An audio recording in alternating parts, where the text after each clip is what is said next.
Di Terengganu, muncul pula gerakan penentangan yang unik. Ia dipimpin oleh seorang ulama, Haji Abdul Rahman Limbong. Beliau lahir pada tahun 1868 dan meninggal dunia di Makkah pada tahun 1929.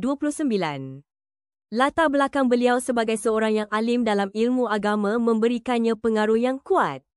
Penentangan beliau tercetus apabila British memperkenalkan Undang-Undang Tanah Baharu yang mewajibkan para petani mendapatkan pas kebenaran dan membayar cukai untuk mengejarkan tanah.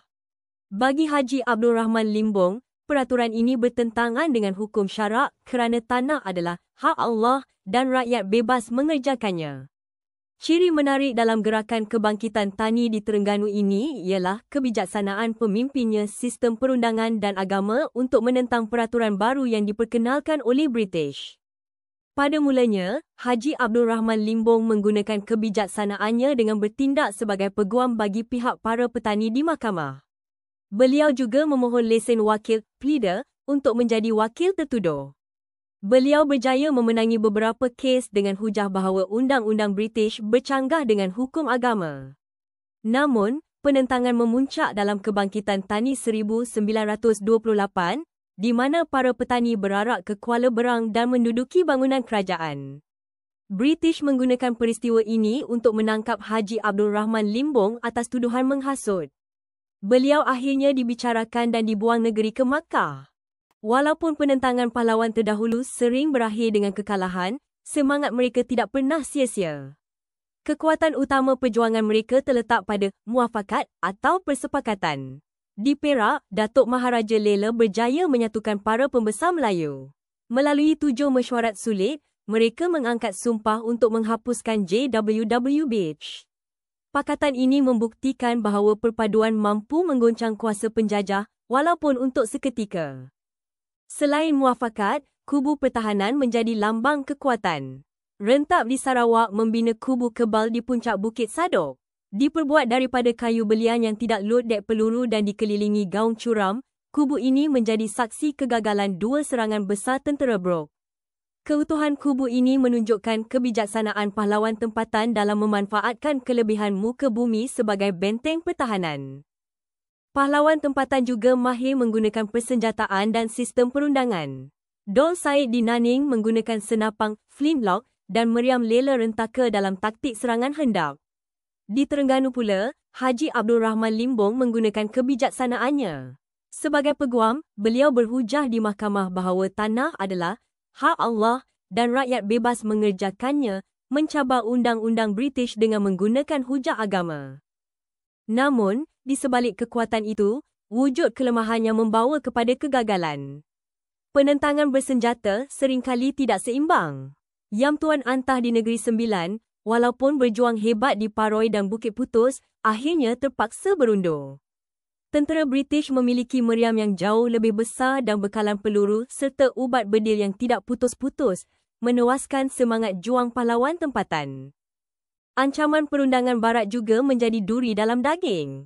Walaupun Haji Abdul Rahman Limbong pada mulanya berjaya, British akhirnya menggunakan undang-undang untuk menamatkannya. Selepas kebangkitan Tani 1928, beliau ditangkap atas tuduhan menghasut. Tanpa perbicaraan yang adil, beliau dijatuhi hukuman buang negeri ke Makkah, satu cara licik British untuk melumpuhkan pemimpin yang menggunakan kebijaksanaan undang-undang. Kegagalan mentafsir perjanjian dan tipu muslihat penjajah menjadi punca kekalahan yang pahit. Sultan Abdullah dan pembesar Perak cuba membatalkan perjanjian Pangkor melalui peguam, namun gagal kerana perjanjian itu sendiri telah memerangkap mereka. Di Sabah, SBUB berjanji membenarkan Mat Saleh mentadbir tambunan, tetapi janji itu dimungkiri.